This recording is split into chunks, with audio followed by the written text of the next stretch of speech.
David Harding, Counterspy.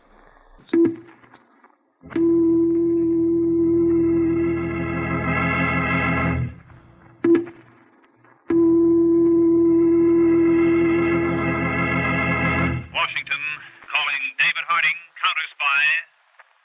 Washington, calling David Harding, Counterspy. Harding, Counterspy. Calling Washington.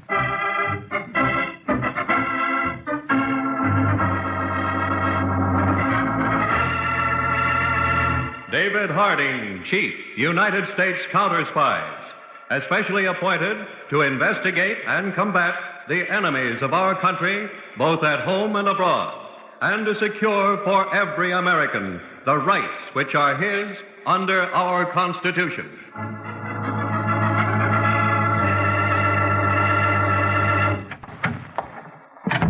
Honey. Andy, I didn't expect you to come home. Well, I couldn't do any work after you called and told me about Kathy. How is she? The doctor's still with her. Andy, he thinks it might be pneumonia. Well, how did she look? Feverish. She was whimpering when the doctor came. You feel so powerless when they're so young. They can't tell you what hurts, what's wrong. Yeah, I know. Oh, Andy, she'll be all right, won't she? Of course she will, darling. Now, why don't you rest for a while? You didn't sleep at all last night. Oh, neither did you. Well, let's not argue the point. Oh, hello, Mr. Gorham. Oh, hello, Doctor. Oh, you didn't have to come home from work. I called him, Doctor. I wanted to. The baby's... Well, how is she, Doctor? Oh, she's holding her own, Mr. Gorham. I'd like to order a portable oxygen tent just as a precaution. We'll order whatever you need. It may be a little expensive. Doc, it doesn't matter. I know. I just wanted to keep everything straight. Now, is there another room in the house that we could move her to? Well, sure. Well, what do you want to move her for, Doctor? Well, I'd like a place that isn't quite as damp and drafty. Oh. That's the driest room we have except for the kitchen. Oh, I see. Well, we'll manage all right. This whole place drips water 3 days after every rain. Really? I thought these houses were just built. They were, but not very well. Oh. Well, don't longer. We'll move her to the hospital. Yeah, sure. Say, tell me, Doctor, this house has been damp and drafty from almost the first month we moved in. Could living here have caused Kathy's pneumonia? Well, now, I wouldn't like to be pinned down as to the cause, but... Well, I'd certainly say that living here hasn't helped to avoid it. I see. Well, Kathy will get better, won't she? Yes, but... But what, Doctor? Well, if you can manage it, I think she should get out of this climate for a while. I should suggest the South for a month or two. The South? Thanks, Doctor. We'll take your advice. Andy, We'll talk it over, Edie. Well, now, I'll get back to my patient.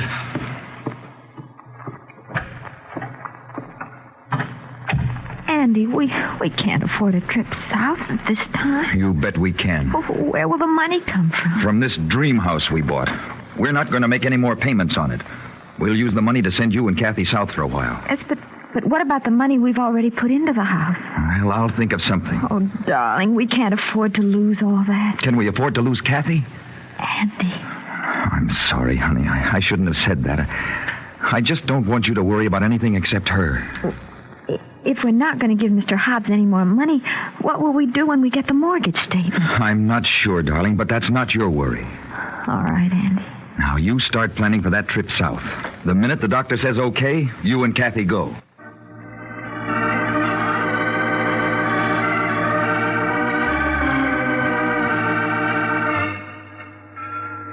Andy, you didn't have to get a roommate on the train. We could have gone by day coach. Edie, it's already paid for. Don't fret about it. Enjoy it. All right. Kathy looks good, doesn't she? Oh, I hope she takes the trip all right. Well, she's starting off okay. Sleeping like a log on that seat. Oh, this has been a lot of excitement for a 1-year-old. Yeah, I guess so. Oh, darling, I wish you could go with us. So do I. Somebody has to work. What are you doing about the mortgage payments, Andy? Well, I've been talking to some of our neighbors in the development, and they've been stuck just like we have. Together, we may work something out. Oh, don't get into any trouble, Andy. I won't, darling. But don't you worry about it. Just have a good time. Well, now I'd better get off this train or I'll be going with you. Goodbye, Andy. Goodbye, darling.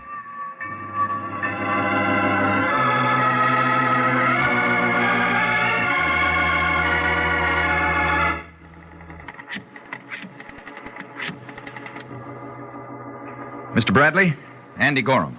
Yes. Can you come over to my place tonight about 8 o'clock? Yeah, that's right. See what we can do about these salt boxes that were sold to us as houses. Good. I'll expect you. Harold? Andy. 8 tonight okay for you? Yeah, my place. Right. Be seeing you. Tommy, Andy, we're going to meet here tonight. Count on you? Good. 8 o'clock. Bye.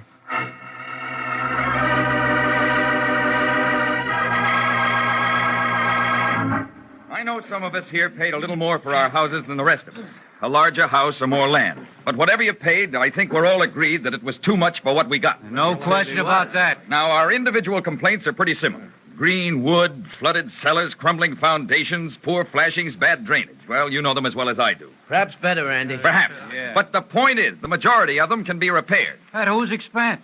Yeah, I don't want to sink any more money into my house. You won't have to, Tommy. At least I hope not. And who will, Mr. Gorham? If we all stick together, Mr. Bradley, I think we can make the Oak Nub Real Estate Company bear the expense. What? You've been drinking, Andy? No, I'm serious. It's a nice dream. Yeah, but that's all it is. Mr. Hobbs of the real estate company has only one interest in these houses now. It's not repairing them. It's collecting on the mortgages. Right, Tommy. And that's our weapon. We refuse to pay those mortgages. What? Until steps are taken to remedy our complaints. What about foreclosure? Well, that is a possibility, Mr. Bradley, and we should face it. But if we all stick together, I doubt that Mr. Hobbs will foreclose on 45 houses at once. It would certainly be bad publicity if he did. Whether or not that will bother him, I don't know. But not getting his money will. Can we get in trouble, though? Well, to be honest, I'm not sure. I think we should get legal advice and keep the whole affair above board. Well, how'd you go about it, Mr. Gorham? Well, I believe we should draw up a statement of what we intend to do and why. Then send copies of it to the government housing authorities, the Veterans Administration, and any other federal and state agencies concerned, just to get ourselves on the record. It's a good idea. Very sound. Now, after that, we pool our monthly mortgage statements and appoint one man to present them to Mr. Hobbs, to tell him that they won't be paid until our homes are made habitable and worth the purchase price agreed on. Now, that's the whole idea. Now, how do you feel about it? Well, it's certainly better than just putting up with paying for these cracker boxes. I'll go along with it. I'm glad to hear that, Mr. Bradley. Count me in. And I'll make the first motion of this informal association. That Andy Gorham be the man we appoint to talk to Mr. Clifford Hobbs. Huh? All right, I will. And I'll do my best to get more out of him than just conversation.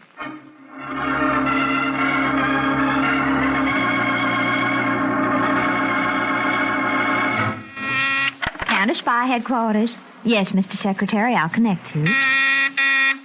Counterspy headquarters. Busy. Hold on, please. Yes, Mr. Harding. Mr. Peters, please. Mr. Peters, thank you. Peters, you come into my office for a minute, Peters. Okay, Chief. And bring a copy of that memorandum from the Veterans Administration. Which one? That letter from the ex-GEIs who are refusing to honor their mortgage statements. Oh, yes. Be right in, Chief.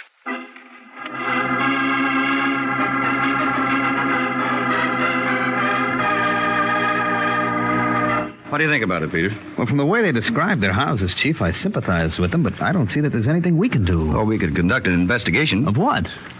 There's no visible cause for criminal proceedings. As I know. Still, 2 agencies have already called asking us to investigate. Oh? The Federal Housing Administration and the National Association of Home Builders. Association of Home Builders? That's a private builder's outfit, isn't it? Yes, reputable builders in all large cities. Well, what's their interest in this? Well, a story like this is bound to get publicity. The public will read that publicity, and they'll cast all contractors and home builders in the same role as this Oak Nub Realty Company. They won't differentiate. So the National Association wants to get on record as opposing these practices? That's it. And the FHA? They don't think any outfit that can stir up as much resentment as this company did could be completely legitimate. Then we do investigate. I think we should, Peters. I want you to assign 2 agents to check the company's incorporation papers and any other related documents of public record. Right, Chief. Also get train reservations for us to Asheville. We'll question this man who signed this letter for the veterans, this Andrew Gorham.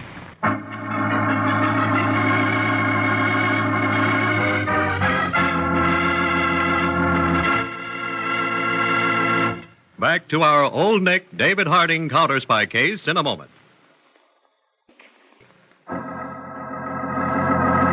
Now, back to our Old Nick David Harding counterspy case.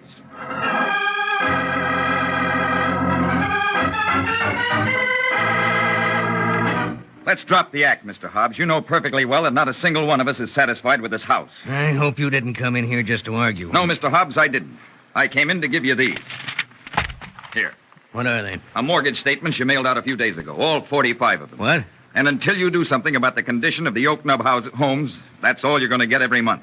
Your statement's back again. I'm not sure I understand. It's simple enough, Mr. Hobbs. You either take care of the complaints we made about the houses, or we refuse to pay for You them. can't do that. I'll foreclose on you. If you'd like to make 45 foreclosures with the publicity that would result, go ahead. I'll take you to court. That may do some good. We'll find out in court. Now, look here, Gorham. Isn't there some way we can get together on this thing? Yes. How? Start repairs on the houses. All 45 of them. Now, look. I can't spend the company's money on my own say-so. I've got investors and stockholders to think of. And we've got families to think of. We paid for decent places to live, and we want them. Now, why don't you be sensible about this, Gorham? Just what do you consider sensible? Well, you made a lot of complaints about your house. Suppose I take care of those complaints. And the other houses in the development? Forget them. Worry about yourself. Well, that's an attractive offer. I know a smart man when I see one. Thanks. And I assure you I'm smart enough to know why you're making this offer. What do you mean? You're not impressed by me. You're impressed by the fact that I'm representing all of the homes you hold mortgages on. Well, I intend to keep it that way, since our only strength is in sticking together. Now, Gorham, don't be a fool. I'll make my offer even more attractive. You listen to a deal. Mr. Hobbs, the only deal I'll make will involve all 45 homeowners. When you're ready to talk one like that, call me up. Until then, you can whistle for your money. Goodbye.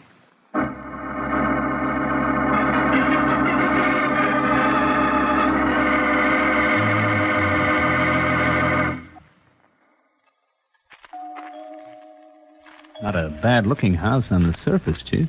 Take a closer look, Peters. Some of those clapboards up there are warped. Oh, I didn't notice. Yes? Mr. Andrew Gorham? That's right. My name is David Harding. This is Mr. Harry Peters. How do you do? What can I do for you? Our credentials. From the United States Counterspy. Oh, come in. Thank you. I imagine you know why we're here. Yes, I think so. Well, won't you sit down? Or isn't that the customary procedure before an arrest? Arrest? Oh, I think you've got us wrong, Mr. Gorham. We're here just to ask questions. Oh, well, go right ahead. We want to stay within the law. Well, Mr. Gorham, what do you expect to gain by this? Decent homes in good repair. You weren't forced into buying this house, were you? No, I know, Mr. Harding. Caveat emptor. Let the buyer beware. But in a tight market like housing, I think the seller should have some responsibility for what he sells. You've got a point there. When did you notice defects beginning to show up in your homes, Mr. Gorham? 4 or 5 months after they were built. You notified the building company? Yes, but they didn't pay any attention until we all got together. Oh, you're getting results then? Well, not exactly results, but we've made Mr. Hobbs of the Oak Nub Company rather unhappy. I should imagine he would be. He offered to fix up my house and possibly throw in a little money if I'd forget the whole affair.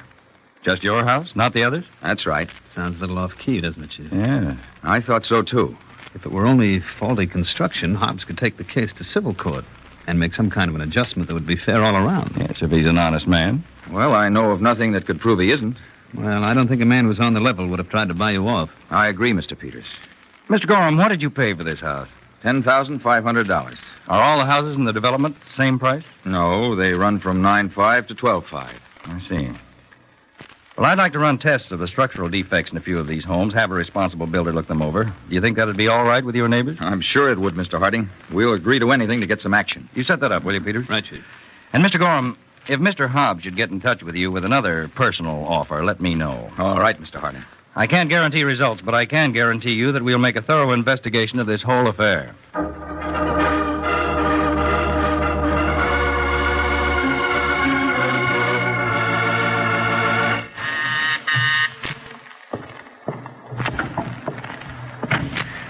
Hello, Bernie.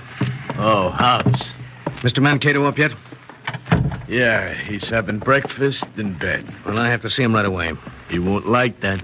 Neither do I, but there's a little trouble. Trouble? I thought this setup was strictly legitimate. Well, things go wrong. And we put them right. And I hope you can. What is it, Barney? Who was it? Hobbs, he wants to see you.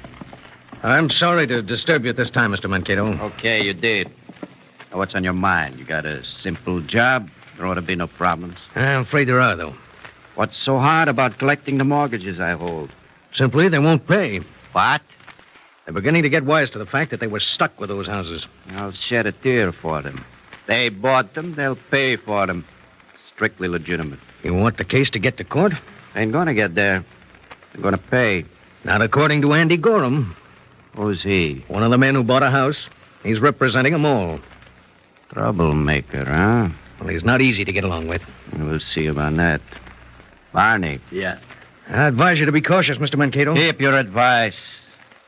All my dough is tied up in those houses. Money I got the hard way. Rum running in the 20s, policies in the 30s.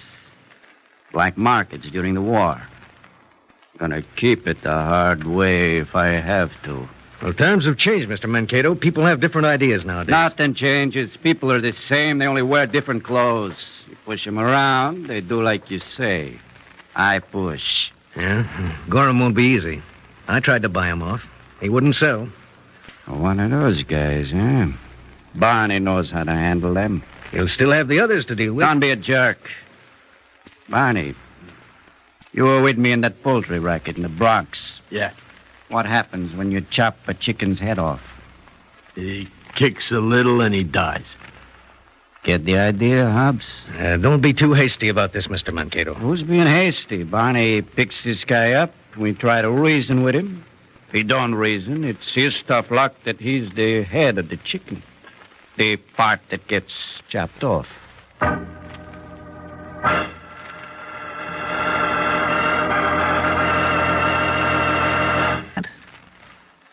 Well, that fills in the picture with more to...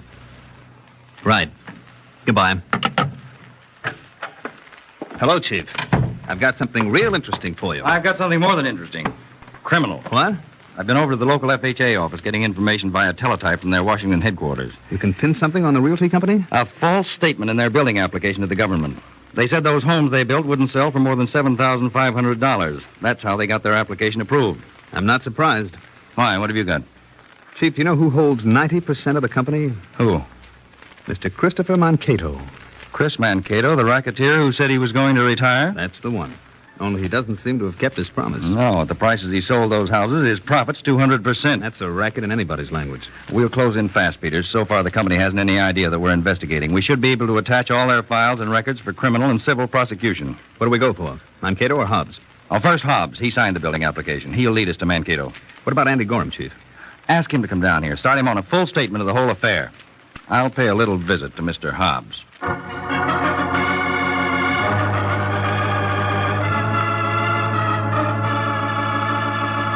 Mr. Harding, I had no idea your organization would be involved in this. It's a very unfortunate situation.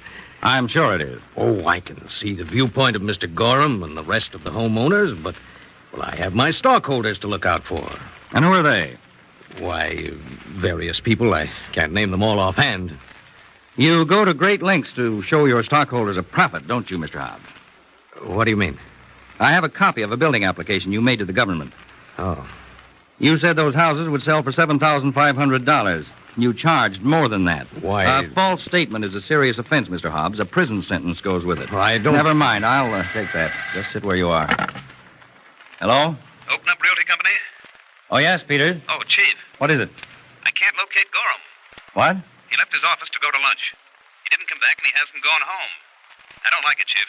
Particularly since Mankato's involved. We'll find out if he's got anything to do with Gorham's disappearance soon enough. Come over here right away. You've got Hobbs there? I have. And I'll give you odds that he tells me everything we want to know before you arrive, including where Mankato is.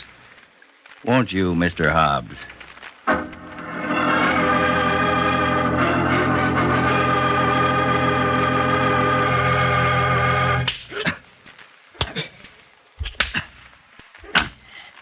You know, you're being silly, kid. You ought to listen to reason. What's your interest in this? Don't be curious. Just be smart. Say the word, and you go out of here with a new house and a couple of bucks. Well, suppose I did. You think the rest of the fellas would pay off and take it lying down? I'll worry about that. You take away the head, you take away the power. See the deal? No. Okay, Barney. Yeah, sure.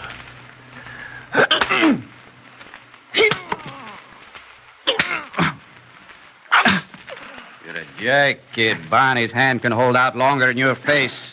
Yeah? Well, you won't get away with this. The original, kid. Everybody says that. One last time. Is it a deal? No. Too bad.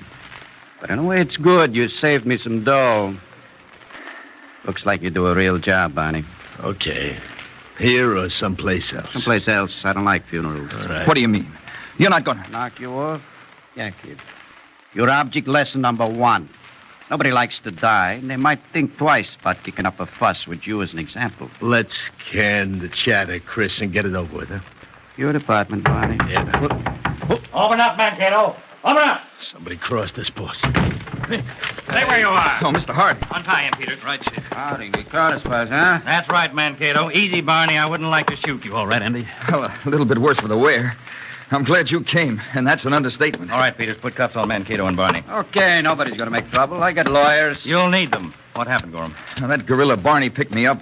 I didn't know what it was all about. Mankato's the man behind the Oak Nub Real Estate Company. That's his interest. Yeah, and by rights, I should be suing this guy. He's the one who's not paying off. I just wanted to save the courts a lot of trouble. That's nice of you, Mankato, but I'm sure they'll find it no trouble at all to convict you of false statements and fraud. Take them away, Peter.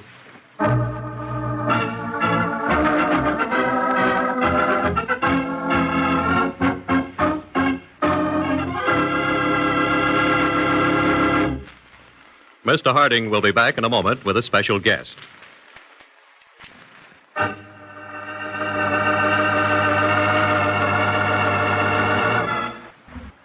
Tonight's David Harding Counterspy case was directed by William M. Sweets and was dramatized by Palmer Thompson, with music by Jesse Crawford and featured Don McLaughlin and Mandel Kramer.